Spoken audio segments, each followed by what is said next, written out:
Standard 11 physics chapter 5 exercise એમાં આપણે 5.9 સુધી ગણેલું. આજે જોઈશું 5.10.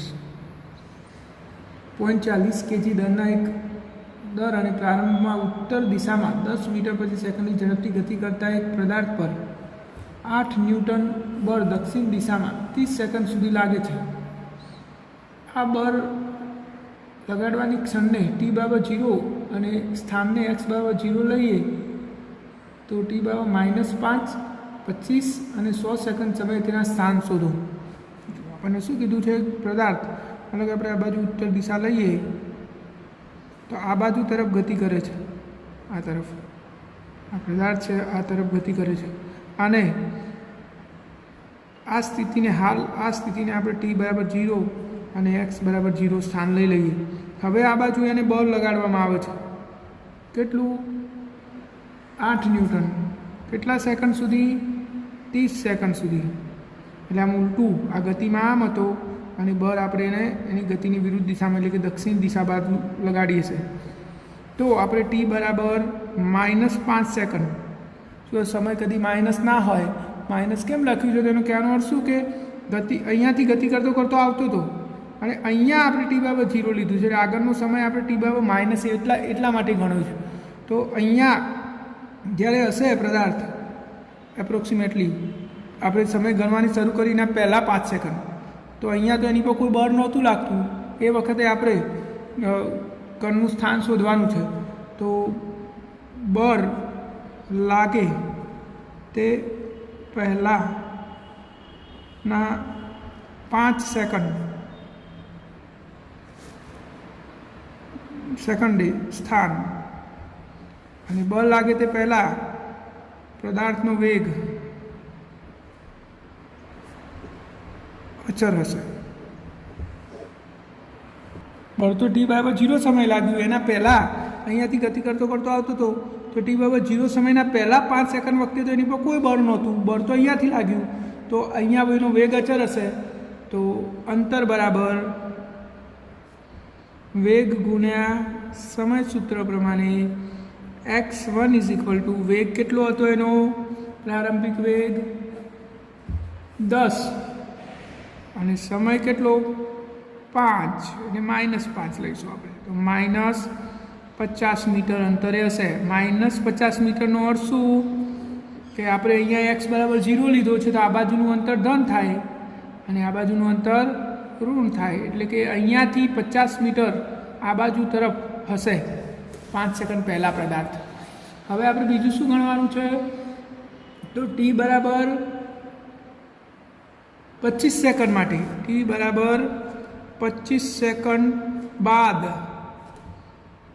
પદાર્થનું સ્થાન. હવે જો સમય આપણે 25 સેકન્ડ ધન લીધો, એનો કહેવાનો મતલબ શું કે અહીંયાથી 25 સેકન્ડ ગણવાના. એટલે બળ લાગ્યા પછી 25 સેકન્ડનું સ્થાન શું હશે? તો બળ ગતિની વિરુદ્ધ દિશામાં લાગે છે, એટલે પ્રવેગ કેવો ઉદ્ભવશે? એને શું કહીશું આપણે? પ્રતિપ્રવેગ. તો આપણે બળ લાગ્યા પછીના 25 સેકન્ડ માટે ગણીએ તો અહીં બળ ગતિની વિરુદ્ધ દિશામાં લાગે છે, તેથી પ્રતિપ્રવેગ F બરાબર m એ સૂત્ર પ્રમાણે A બરાબર F/m. બળ કેટલું લાગ્યું? 8 ન્યૂટન અને પદાર્થનું દર કેટલું છે? 0.4. તો આપણો જવાબ થશે 20. પણ કેવો? ઋણ મીટર પર સેકન્ડ સ્ક્વેર. કેમ ઋણ? તો બળ ગતિની વિરુદ્ધ દિશામાં લાગ્યું એટલે. તો હવે આપણે 25 સેકન્ડની સ્થાન શોધી દઈએ. તો 25 સેકન્ડ પછી સ્થાન, તો હવે તો પ્રવેગ ઉદ્ભવે. તો પ્રવેગી ગતિનું સમીકરણ x = v0t - at². તો v0 પ્રારંભિક વેગ કેટલો હતો એનો? 10. કેટલા સેકન્ડ પછી ગણવાનું છે? 25 -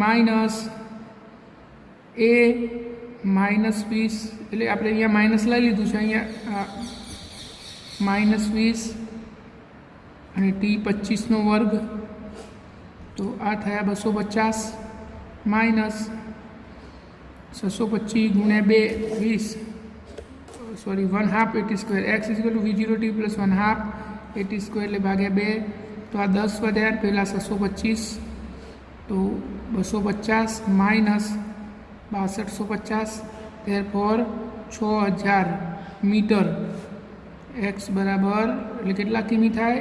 6 કિમી. તો અહીંયાથી 6 કિમી દૂર હશે પદાર્થ. કેટલો દૂર? -6 આવ્યો એટલે અહીંયાથી આ બાજુ 6 કિમી દૂર હશે. કેટલો? ઋણ જવાબ આવ્યો જુઓ અહીંયા. તો ઋણનો મતલબ આ એક્સથી ડાબી બાજુ કેટલા કિલોમીટર દૂર હશે? 25 સેકન્ડ પછી 6 કિલોમીટર દૂર હશે પદાર્થ. તો જુઓ આપણે બીજો પાર્ટ ગણ્યો, t = 25 સેકન્ડ બાદ પદાર્થનું સ્થાન. તો 30 સેકન્ડ સુધી તો બળ લાગ્યું છે એટલે આપણે પ્રવેગ શોધવો પડે.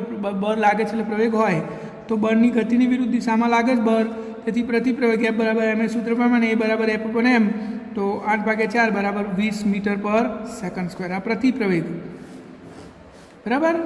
પ્રતિપ્રવેગ છે એટલે માઇનસ નિશાની મૂકી. હવે અચળ પ્રવેગી ગતિનું સમીકરણ 25 સેકન્ડ બાદ સ્થાન શોધવા માટે, કારણ કે પ્રવેગ છે એટલે પ્રવેગી ગતિનું સમીકરણ વાપરવું પડે. જો આમાં આપણે અચળ વેગવાળું વાપર્યું હતું કારણ કે અહીંયા બળ નહોતું. તો હવે x = v0t + 1/2 at² સૂત્ર પ્રમાણે v0 ની કિંમત 10, t ની કિંમત 25 પ્લસ, પણ આ માઇનસ કેમ મૂક્યું? પ્રતિપ્રવેગ છે એટલે -1/2, a ની કિંમત 20 અને t ની કિંમત 25. આપણે કેલ્ક્યુલેશન કરીએ તો -6000 મીટર એટલે કે -100 કિમી જવાબ આવ્યો. 25 સેકન્ડ પછી પદાર્થ અહીંયાથી 6 કિમી દૂર આ બાજુ હશે. અને હવે આપણે બીજો એક પાર્ટ ગણવાનો છે 100 સેકન્ડ બાદ. t = 100 સેકન્ડ બાદ પદાર્થનું સ્થાન. જો હવે અહીંયા થોડું વિચારવું પડશે આપણે. આપણો પદાર્થ આમ ગતિ કરતો હતો દક્ષિણથી ઉત્તર તરફ, પરંતુ આપણે વચ્ચે અને રસ્તામાં અહીંયા બળ લગાડી દીધું આ તરફ 8 ન્યૂટનનું 30 સેકન્ડ સુધી. તો શું થશે? 30 સેકન્ડ સુધી આ પદાર્થ આ બળની અસર હેઠળ ગતિ કરશે અને બાકીના 70 સેકન્ડ એની પર કોઈ બળ નહીં હોય એટલે અચળ વેગથી ગતિ કરશે. તો 30 સેકન્ડ સુધી બળ લાગે છે, તેથી પદાર્થ એ બરાબર આપણે હાલ જ પ્રવેગ શોધ્યો 20 મીટર/સેકન્ડ² જેટલા પ્રતિ પ્રવેગથી ગતિ કરે છે.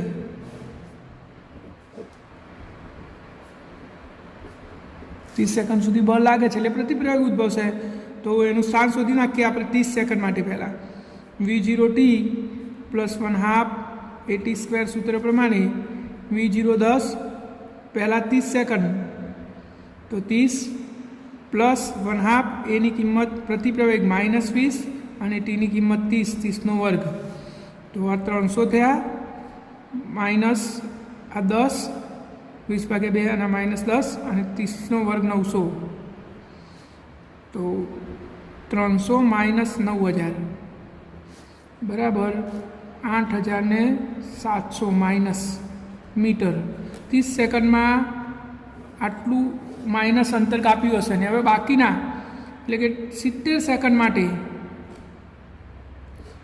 બળ લાગતું નથી. 30 સેકન્ડ સુધી લાગે છે, 30 સેકન્ડ પછી નહીં લાગતું, તો પાછળના 70 સેકન્ડ પર બળ નથી લાગતું. તેથી પદાર્થ અચળ વેગથી ગતિ કરે છે. તો એના માટે તો અંતર બરાબર વેગ ગુણ્યા સમય. વેગ એનો શોધવો પડશે આપણે. 30 સેકન્ડ પછી એનો વેગ કેટલો થયો, તો 30 સેકન્ડ બાદ વેગ,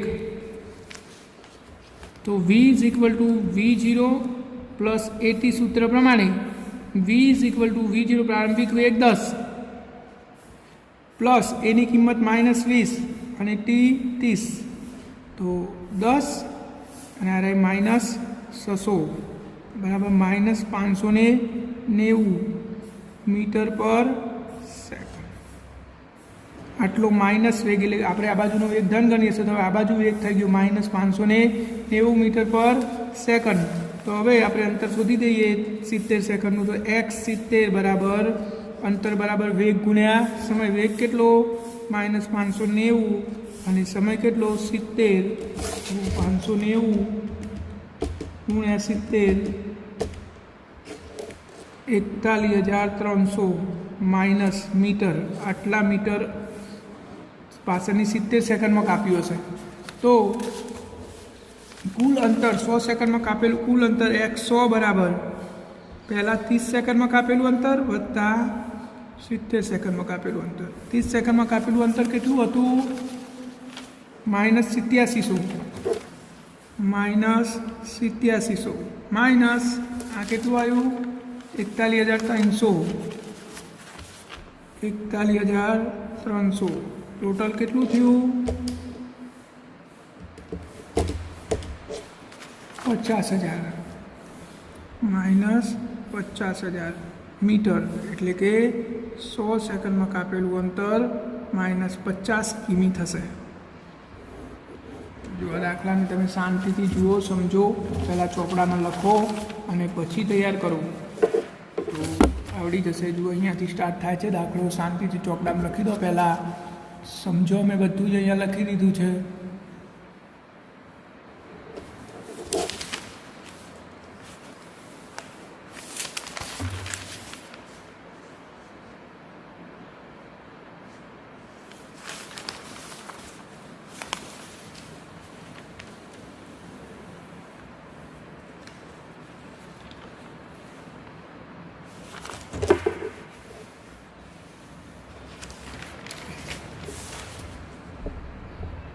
હજુ 5.11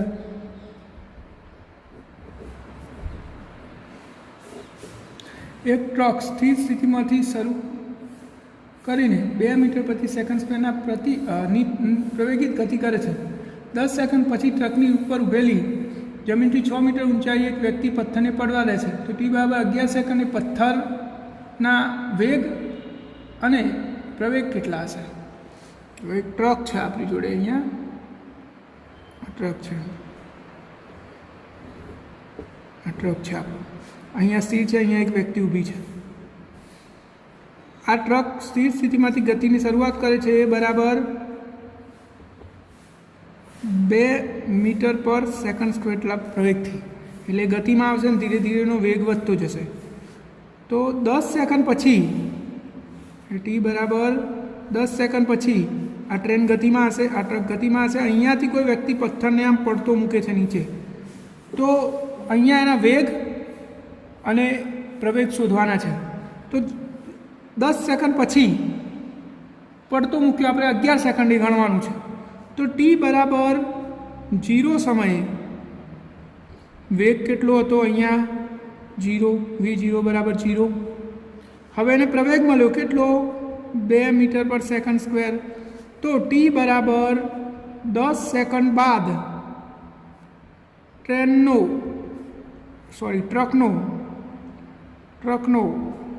સમક્ષિતિજ દિશાનો વેગ. આ સમક્ષિતિજ દિશા કહેવાય ને, આમ તો વેગ છે જ નહીં, શિરોલંબ દિશામાં તો એનો વેગ 0 છે. તો 10 સેકન્ડ બાદ ટ્રકનો સમક્ષિતિજ દિશાનો વેગ vx કહી દઈએ આપણે. vx ઇઝ ઇક્વલ ટુ શું થશે? તો પ્રવેગિત ગતિ છે એટલે v0 plus at, v is equal two v0 plus at સૂત્ર પ્રમાણે. પ્રારંભિક વેગ 0 પ્લસ પ્રવેગ 2 અને 10 સેકન્ડ એટલે ટીની કિંમત 10, તો 20 મીટર પર સેકન્ડ. આટલો વેગ હશે એનો x દિશામાં. અહીંયા એનો વેગ કેટલો આવ્યો? vx 20 મીટર પર સેકન્ડ. શિરોલંબ દિશાનો વેગ કેટલો? એટલે કે ઉપર નીચે શિરોલંબ દિશામાં વેગ એટલે આમ ઉપર નીચે તો ગતિ થતી નહીં. તો પ્રારંભમાં શિરોલંબ દિશાનો વેગ એટલે v0y ઇઝ ઇક્વલ ટુ 0. શિરોલંબ દિશામાં પ્રારંભિક વેગ કેટલો છે? 0. હવે પદાર્થને પડતો મૂક્યો 10 સેકન્ડથી. 10 સેકન્ડ બાદ પદાર્થને પડતો મૂક્યો અને 11 સેકન્ડે ગણવાનું છે. તો અહીંયાથી પડતો મૂક્યો, તો હવે એને નીચે ગતિ કરવા માટે કેટલો સમય મળ્યો? માત્ર 1 સેકન્ડ. તો તેથી 1 સેકન્ડ બાદ પદાર્થનો જમીન પર શિરોલ્લંબ દિશાનો વેગ,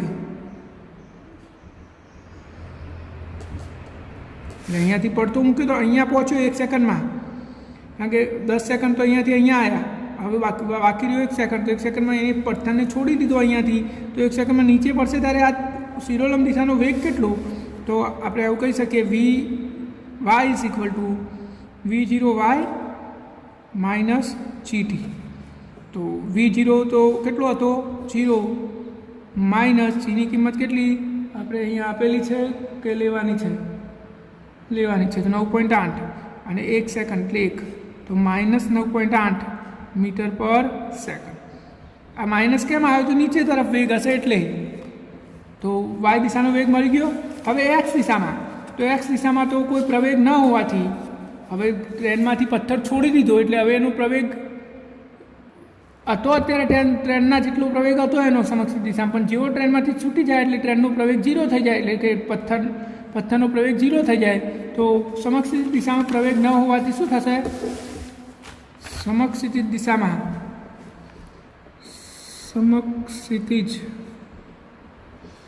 દિશામાં પ્રવેગ ન હોવાથી તેનો વેગ શું હોય, એનો વેગ અચળ રહે છે. તો Vx કેટલો થશે, હતો એટલો ને એટલો જ 20 મીટર પર સેકન્ડ આપણે શોધ્યો તો Vx. તો હવે તેથી જમીન પર વેગ V is equal to Vxi cap plus Vy જે કેપ.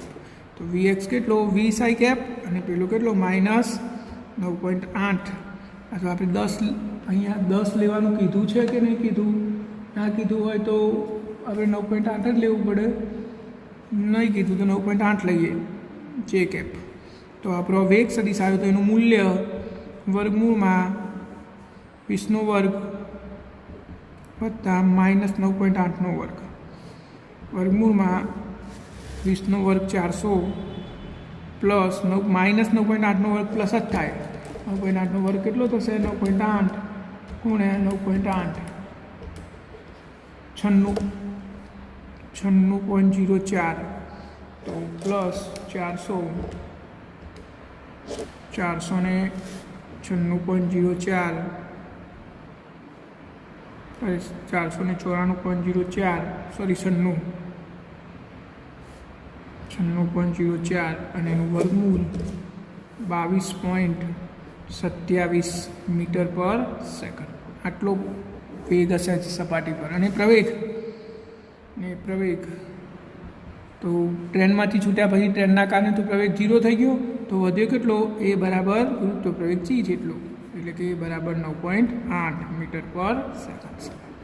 તો વેગ અને પ્રવેગ બંને અહીંયા આવી ગયા છે. જો દાખલો સરળ જ છે, અહીંયા ટ્રેન સ્થિર હતી એને પ્રવેગ મળ્યો એટલે ગતિમાં આવી, તો 10 સેકન્ડ પછી પથ્થરને અહીંયાથી ટ્રેન ઉપરથી છોડી દીધો નીચે, તો નીચે આવતા એને 1 સેકન્ડ મળ્યો. ટોટલ આપણે 11 સેકન્ડ માટે ગણવાનું હતું અને 1 સેકન્ડ મળ્યો, તો 1 સેકન્ડમાં અહીંયાનો વેગ કેટલો અને પ્રવેગ કેટલો એવું આપણે શોધવાનું હતું.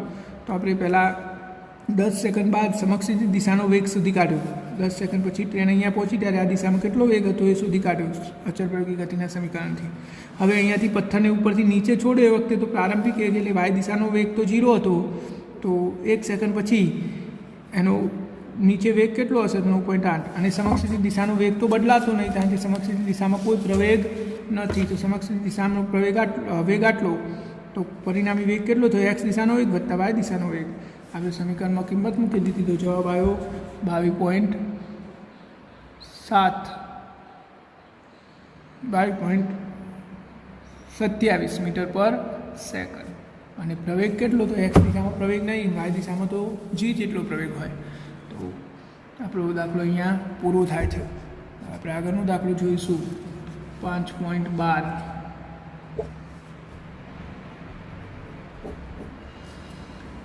એક ઓરડાની છત પરથી 2 મીટર લાંબી દોરી વડે 0.1 kg દરના લટકાવેલા એક કોરાને દોલિત કરવામાં આવે છે.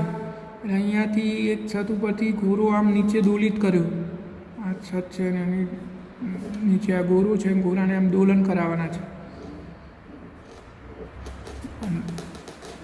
તો મધ્યમાન સ્થાને ઝડપ અહીંયા જ્યારે ગોરો પહોંચે ત્યારે એની ઝડપ 1 મીટર પર સેકન્ડ છે. અંત્ય સ્થાને હોય ત્યારે અને મધ્યમાન સ્થાને હોય ત્યારે દોરીને કાપવામાં આવે તો ગોરાનું ગતિપથ કેવું, એટલે કે અહીંયા હોય ત્યારે અને અહીંયા હોય ત્યારે. અહીંયા પહોંચે ગોરો ત્યારે આપણે દોરી કાપી નાખીએ તો શું થાય, અને અહીંયા હોય ત્યારે દોરી કાપી નાખીએ તો શું થાય. આ બે વસ્તુ માટે આપણે ગતિપથ સમજવાનું છે કે કેવું હશે કાપી નાખે. તો આ તો તમે ઘેર પ્રયોગ કરી શકો. એક પથ્થર બાંધી દેવાનો અને પછી આમ ચૂલો ખવડાવીને જ્યારે છેક અંત્ય બિંદુ પહોંચે ત્યારે દોરી કાપી નાખવાની, અને આમ ગતિ કરતાં કરતાં બિલકુલ મધ્યમાં આવે ત્યારે દોરી કાપી નાખવાની. તો શું થશે એનો આપણે અભ્યાસ અથવા એના ગતિપથની આપણે ચર્ચા કરવાની છે. તો આ દોલિત ગતિમાં જ્યારે આ ગોરો ગતિ કરતાં કરતાં અંત્ય બિંદુ આવે ત્યારે ક્ષણિક એનો વેગ શું થઈ જાય છે 0. પછી આ બાજુની દિશામાં એનો વેગ શરૂ થાય. આમ ગતિ કરતાં કરતાં અહીંયા એનો વેગ મહત્તમ થઈ જાય, પાછું ઘટતાં ઘટતાં અહીંયા 0 થઈ જાય. એટલે કે બે અંત્ય બિંદુ આગળ વેગ શું હોય 0. હવે આટલે પહોંચીને દોરી કાપી નાખીએ તો એનો વેગ તો 0 છે, એટલે કે આની પર લાગતું પરિણામી બળ 0 હશે. એટલે એ ગુરુત્વ પ્રયોગ જીની અસર હેઠળ સીધો નીચે ગતિ કરશે. એટલે કે પહેલો જવાબ શું આવશે, અધો દિશામાં ગતિ કરે છે, અધો દિશામાં. એટલે એની ગતિ સીધી નીચે જમીન પર પડી જશે. હવે મધ્યમાન સ્થાન આગળ કાપીએ તો આની સમક્ષ દિશામાં વેગ છે, અને તમે અહીંયાથી દોરી કાપી નાખો તો આ દિશામાં ગતિ કરતાં કરતાં આમ થઈને આમ જઈને નીચે પડશે. એટલે કે કેવી ગતિ થશે, બીજા કિસ્સામાં પ્રક્ષિપ્ત ગતિ, એટલે કે પરવલયાકાર. અહીંયાથી આમ ગતિ કરીને આમ પડશે નીચે પૂરી, કારણ કે અહીંયા એની જોડે વેગ હતો. હવે દોરી કાપી નાખો તો પથ્થર આમ ગતિ કરશે, પહેલાં આમ ઉપર તો નહીં જાય પણ આમ ગતિ કરશે ને પછી સીધો નીચે પડશે. આ તો કઈ આકારની ગતિ થઈ, પરવલયાકાર પ્રક્ષિપ્ત પદાર્થની ગતિ. તો અંત્ય બિંદુ આગળ કાપીએ તો સીધો પૂરી પડે, અને આમ કાપીએ તો પરવલયાકાર નીચે પડે છે. હજી આપણે આગળનો દાખલો 5.13.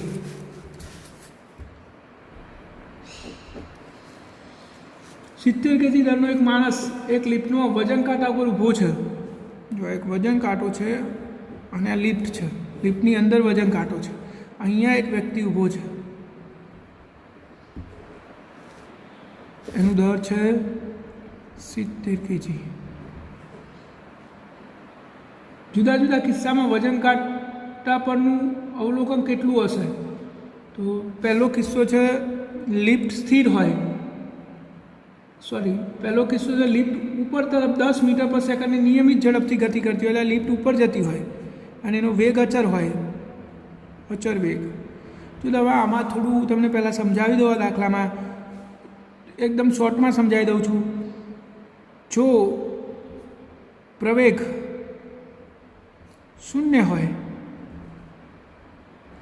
તો ઝડત્વીય નિર્દેશ ફ્રેમ કહેવાય, અને જો પ્રવેગ અશૂન્ય હોય એટલે કે પ્રવેગ હોય તો એ અઝડત્વીય નિર્દેશ ફ્રેમ કહેવાય. આ યાદ રાખજો. બે નિર્દેશ ફ્રેમ થઈ કઈ ઝડત્વીય નિર્દેશ ફ્રેમ અને અઝડત્વીય નિર્દેશ ફ્રેમ. ઝડત્વીય નિર્દેશ ફ્રેમ કોને કહેવાય? પ્રવેગ 0 હોય. અને અઝડત્વીય કોને કહેવાય? પ્રવેગ 0 ના હોય. હવે આનો અર્થ શું એ પણ હું તમને સમજાવું. માની લો કે આપણે કોઈ ગાડીમાં બેઠા હોય, ગાડી જતી હોય અચર વેગથી, તો આપણા ઉપર આગળ કે પાછળ કોઈ ધક્કો લાગે છે? નહીં લાગતો. આપણે આ શાંતિથી ગાડીમાં બેસી રહીએ છીએ. તો માની લો કે અચાનક ગાડીમાં બ્રેક લાગી તો શું થાય? તો આપણે આગળ તરફ ધક્કો ખાઈ જઈએ છીએ, અને અચાનક ઉપડે તો પાછળ તરફ. એટલે કે જ્યાર સુધી વેગ અચર હતો ત્યાર સુધી કોઈ બળ આપણી પર લાગ્યું નહીં, પરંતુ જ્યારે વેગમાં ફેરફાર થયો, બ્રેક લાગ્યો અથવા અચાનક ગાડી ઉપડી એટલે કે પ્રવેગ ઉદ્ભવ્યો તો આપણા ઉપર ધક્કો લાગે છે. આનો અર્થ એ થયો કે જો પ્રવેગ હોય તો આપણા પર આભાસી બળ લાગે છે, પ્રવેગ ના હોય તો આભાસી બળ લાગતું નથી. એટલે જો વેગ અચર હોય એટલે કે પ્રવેગ ના હોય તો આપણે કોઈ બળ અનુભવતા, વધારાનું કોઈ બળ અનુભવતા નહીં. એવા કિસ્સામાં આભાસી બળ ગણવાનું થતું નથી. તો જો અહીંયા પહેલો કિસ્સો શું છે? અચર વેગથી ગતિ કરે છે લિફ્ટ, અને અચર વેગ હોય તો કોઈ આભાસી બળ લાગે નહીં. એટલે કે સીધું વજન બળ mg જ લાગે, ખાલી બીજું કોઈ બળ લાગતું નથી. તો પહેલા કિસ્સામાં શું થશે? વેગ અચર છે, તેથી આભાસી બળ લાગતું નથી. તેથી એફ બરાબર mg સૂત્ર પ્રમાણે એફ બરાબર m70 અને જી 10, therefore 700 ન્યૂટન કેજી મીટર પર સેકન્ડ અથવા ન્યૂટન આટલું બર નીચે તરફ લાગ્યું તો દર બરાબર એફ અપોન જી એરફોર 700 ભાગ્યા 10 બરાબર 70 કેજી. એટલું ને એટલું જ દર બતાવશે, જેટલું વ્યક્તિનું દર છે એટલું ને એટલું જ વજન કાંટો દર બતાવશે. લિફ્ટ સ્થિર હોય અરે ઉપર તરફ 10 મીટર પર સેકન્ડના આચર વેગથી જતી હોય ત્યારે. હવે બીજો કિસ્સો, અધો દિશામાં 5 મીટર પર સેકન્ડના નિયમિત પ્રવેગથી ગતિ કરે ત્યારે. એટલે લિફ્ટ આ વજન કાંટો અને લિફ્ટ નીચે તરફ ગતિ કરે છે કેટલા પ્રવેગથી? 5 મીટર પર સેકન્ડ સ્ક્વેરના પ્રવેગથી. તો મેં તમને હાલ કીધું પ્રવેગ હોય તો ઝડપીય, એ વખતે આપણી પર આભાસી બળ લાગે. એટલે લિફ્ટ આમ જતી હોય તો બર આપણે બસમાં આમ જતા હોય સીધા બસ આમ જતી હોય અને અચાનક બ્રેક લાગે તો આપણે આગળ તરફ ધક્કો ખાઈ જઈએ છીએ. એટલે કે બર આ બાજુ લાગ્યું, ધક્કો આ બાજુ આવ્યો, બરાબર. તો અહીંયા જુઓ પ્રવેગ આ બાજુ છે તો આભાસી પ્રવેગ કઈ બાજુ લાગશે? ઉપર તરફ. યાદ રાખવાનું, વેગની વિરુદ્ધ દિશામાં આભાસી બળ લાગે તો આ બાજુ લાગ્યું. પ્રવેગ જે બાજુ હોય એનાથી વિરુદ્ધ દિશામાં આભાસી પ્રવેગ લાગે તો આપણો પ્રવેગ આ દિશામાં છે નીચે તરફ, તો આભાસી પ્રવેગ કઈ બાજુ લાગે? ઉપર તરફ. આભાસી પ્રવેગ. અને ગુરુત્વ પ્રવેગ જી તો હંમેશા નીચે હોય જ. તો હવે પરિણામી પ્રવેગ કેટલો થયો? તો જુઓ અહીંયા આપણે કહીશું કે પ્રવેગ નીચે તરફ હોવાથી આભાસી પ્રવેગ ઉપર તરફ લાગે છે. હવે આભાસી પ્રવેગ ઉપર લાગ્યો, ગુરુત્વ પ્રવેગ જી તો નીચે હંમેશા હોય જ. તો હવે પરિણામી પ્રવેગ શું થશે? તો પરિણામી પ્રવેગ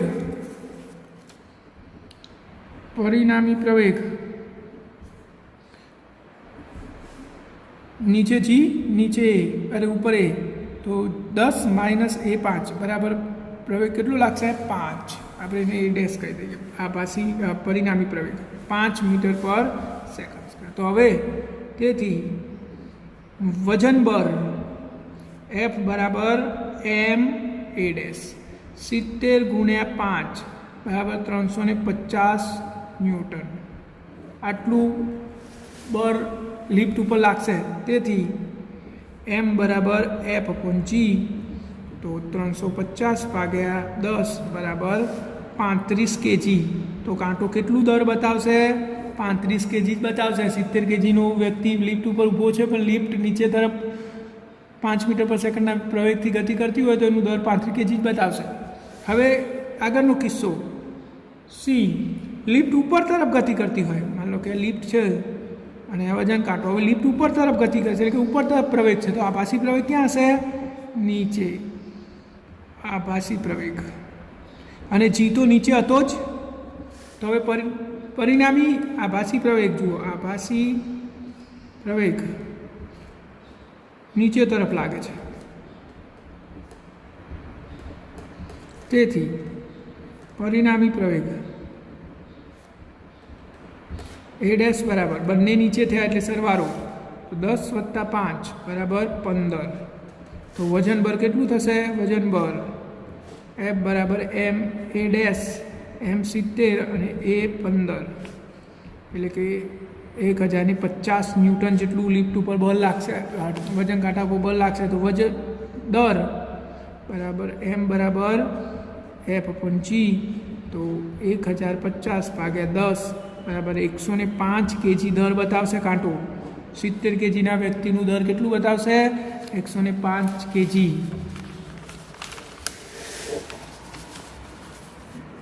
દાખલો લખી દેજો શાંતિથી.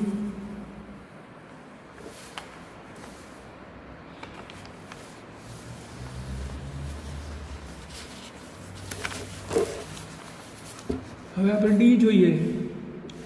લિફ્ટનું તંત્ર નિષ્ફળ જાય, એટલે કે લિફ્ટનો દોરો તૂટી જાય ઉપરથી, તો શું થાય? જો લિફ્ટ છે, લિફ્ટ ઉપર હતી હવામાં અને આ ઉપર જઈને દોરો ખેંચીને લઈ જાય, તૂટી ગયું તો લિફ્ટ તો નીચે તરફ ગતિ કરશે, એટલે કે પ્રવેગ નીચે લાગશે, તો આ ભાષી પ્રવેગ ક્યાં લાગશે? ઉપર. આ ભાષી પ્રવેગ અને જી તો નીચે હોય જ. હવે આ લિફ્ટ તૂટી ગઈ જાય એની કિંમત જી જેટલી થઈ જાય, હવામાં આવી ગયો, આ દોરો તૂટી ગયો તો હવે એને પ્રવેગ કેટલો થઈ ગયો? જી જેટલો જ. તો હવે પરિણામી પ્રવેગ એ ડેશ બરાબર જી માઇનસ એ, અને એની કિંમત કેટલી થઈ જાય? જી જેટલી જ થઈ જાય. તો પરિણામી પ્રવેગ 0 થઈ ગયો. તો વજન બર એફ બરાબર એમ એ ડેશ ત્યારપર 0. કેટલું બર બતાવશે? કાંટો 0, તેથી દર એક્સનું દર પણ શું થઈ જશે? દર બરાબર એફ અપોન જી, ત્યારપર એ પણ શું થઈ જશે? 0. તો વજન કાંટો 0 દર બતાવશે. જો લિફ્ટ તૂટી જાય તો વજન કેટલું, દર કેટલું બતાવશે? 0 kg. હવે જોઈએ આપણે 5.14.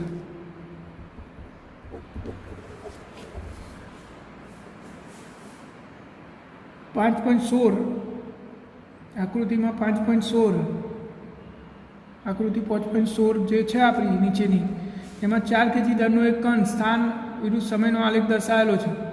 તો આ નીચે આપેલા કિસ્સામાં કણ પર લાગતું બળ અને બળનો આઘાત ગણવાનો છે.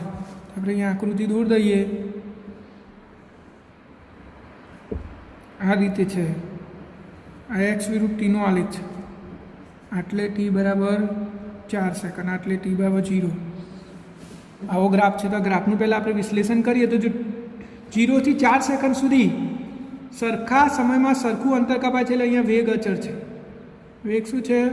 અચળ. અને અહીંયા સ્થાનમાં કોઈ ફેરફાર નહીં થતો, એટલે અહીંયા પદાર્થ સ્થિર છે. તો 4 સેકન્ડ સુધી વેગ અચળ છે અને પછી પદાર્થ સ્થિર થઈ જાય છે. આ ગ્રાફ પરથી આપણે આટલું કહી શકીએ. હવે આપણે શું શોધવાનું છે? જુઓ તો ટી બરાબર ટી લેસ દેન 0, એટલે કે જ્યારે ગતિની શરૂઆત થઈને પહેલાં અહીંયા શું હતું? તો પદાર્થ સ્થિર હતો. અને સ્થિર હોય એટલે વેગ વી બરાબર શું? 0. તો બળ શું હોય? 0. આ પહેલાં ટી લેસ દેન 0 માટે. હવે ટી લેસ દેન 4 માટે, એટલે કે 4 સેકન્ડથી ઓછા સમય માટે અહીંયા શું હતું? વેગ અચળ. અને વેગ અચળ હોય તો બળ શું હોય? 0. ન્યૂટનની ગતિના પહેલા નિયમ પ્રમાણે વેગ અચળ છે, તેથી એફ બરાબર શું થાય? 0. અને આપણે બીજું શું ગણવાનું છે? ટી ગ્રેટર દેન 4 માટે, ટી ગ્રેટર દેન એટલે કે 4 સેકન્ડ કરતાં વધારે સમય માટે, તો અહીંયા તો પદાર્થ સ્થિર છે. એટલે વી બરાબર 0. પદાર્થ સ્થિર છે અહીંયા તો વી બરાબર 0, તો એફ બરાબર શું થાય? 0. હવે બીજો કયો કિસ્સો બાકી રહ્યો? તો એક કિસ્સો આ છે, 0 less than T less than 4.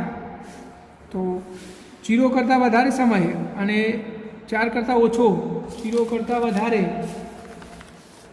તો આપણો ગ્રાફ ક્યાં ગયો?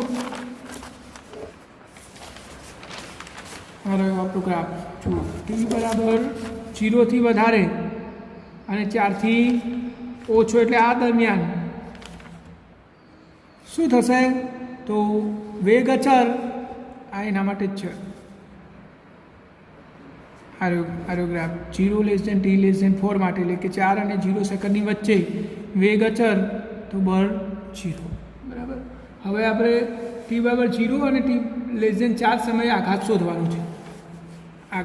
હવે બળનો આઘાત ટી બરાબર 0 સમયે, તો પ્રારંભમાં વેગ એટલે કે v1 શું હતો? 0. અને પછી વેગ કેટલો થશે? તો જો ગ્રાફ પરથી આપણે શોધી શકીએ વેગ. આ રીતે આપણે વેગ શોધી શકીએ. ગ્રાફ આપણો આવો છે. તો આ એક્સ વિરુદ્ધ ટીના આલેખનો ઢાળ શોધીએ આપણે. એક્સ વિરુદ્ધ ટીના આલેખનો ઢાળ શાનું મૂલ્ય આપે ભાઈ? વેગનું. આ 3 આપેલું છે ને 4. તો વેગ બરાબર ઢાળ. ડાર કેટલો વાયમ ભાગ્યા એક્સએમ, વાયમ 3 અને એક્સએમ 4, તો વેગ કેટલો આવ્યો 3/4, તો V2 આવ્યો 3/4 મીટર પર સેકન્ડ. તો હવે એફ ડેલ્ટા ટી બરાબર ડેલ્ટા પી સૂત્ર પ્રમાણે P2 માઇનસ P1. P2 કેટલો એમ V2 અને P1 કેટલો એમ P1. એમ કોમન તો V2 માઇનસ V1. એમની કિંમત છે 4, V2 કેટલો આવ્યો 3/4 અને V1 0 હતો, તો 4 કેન્સલ થઈ જશે, તો 3 kg મીટર પર સેકન્ડ. આટલું થશે આપણું વેગમાન t બરાબર 0 સમયે, કેટલું 3 kg મીટર પર સેકન્ડ. હવે t બરાબર 4 સેકન્ડે બીજું શું શોધવાનું છે? 4 સેકન્ડ કરતાં ઓછા સમયે આઘાત શોધો. તો t બરાબર t લેસ ધેન 4 સેકન્ડ માટે આઘાત.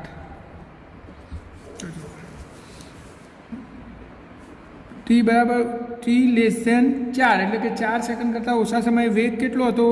V1 બરાબર આપણે હાલ જ શોધ્યો 3/4 મીટર પર સેકન્ડ, અને પછી વેગ V2 બરાબર શું થઈ જાય છે? 0.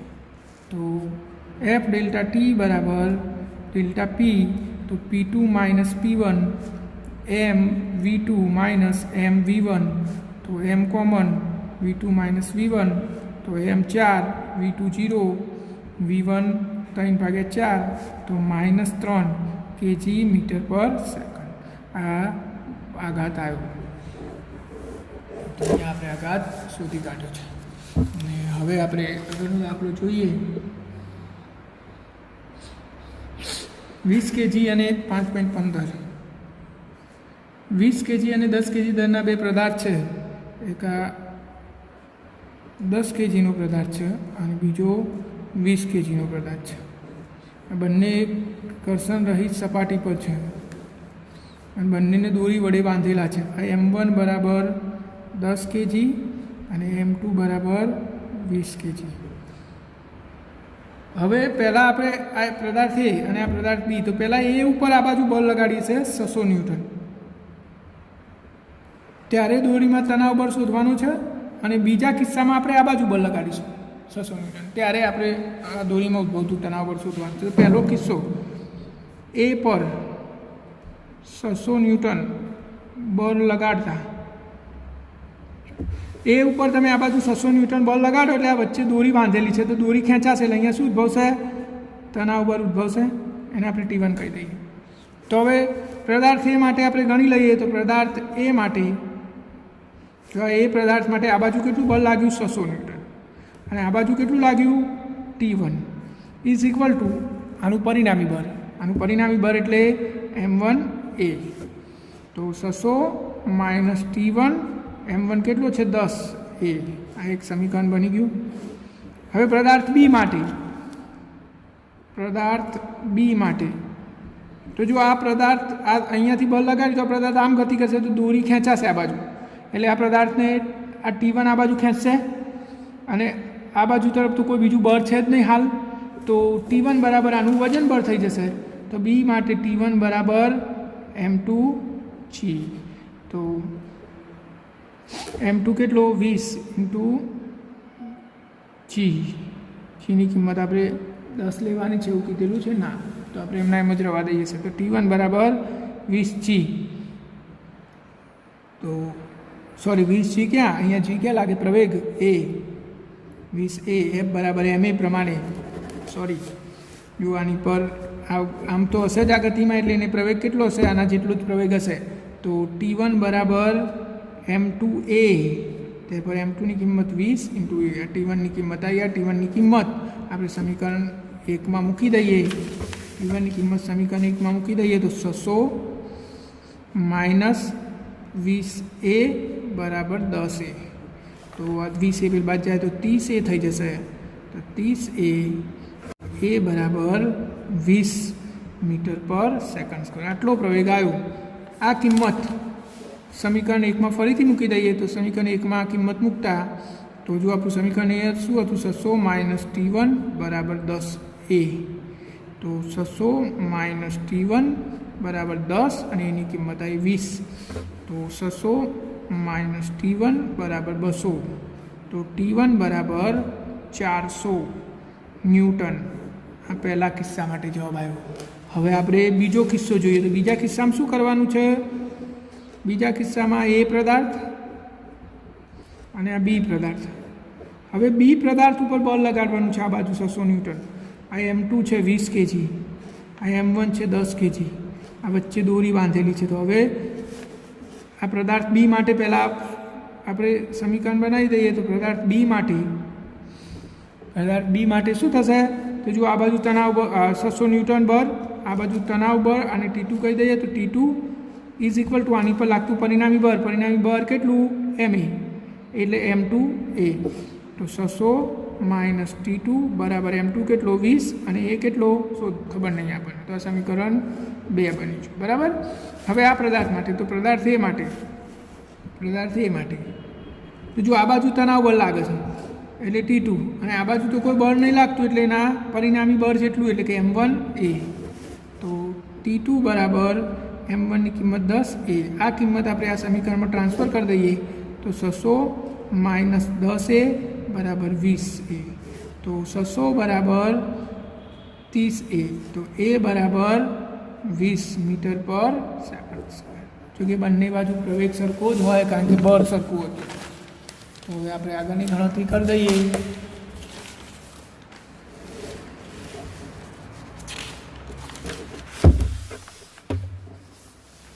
હવે આ કિંમત એની કિંમત સમીકરણ 1માં મૂકી દઈએ. તો 600 માઇનસ T2 બરાબર 20A છે. એમાં T2ની કિંમત એની કિંમત મૂકી દો. તો 600 માઇનસ T2 બરાબર 20 ગુણ્યા 20 બરાબર 600 માઇનસ T2 બરાબર 400. તો T2 બરાબર 200 ન્યૂટન. તો બીજા કિસ્સામાં 200 ન્યૂટન જેટલું તણાવ બળ લાગશે.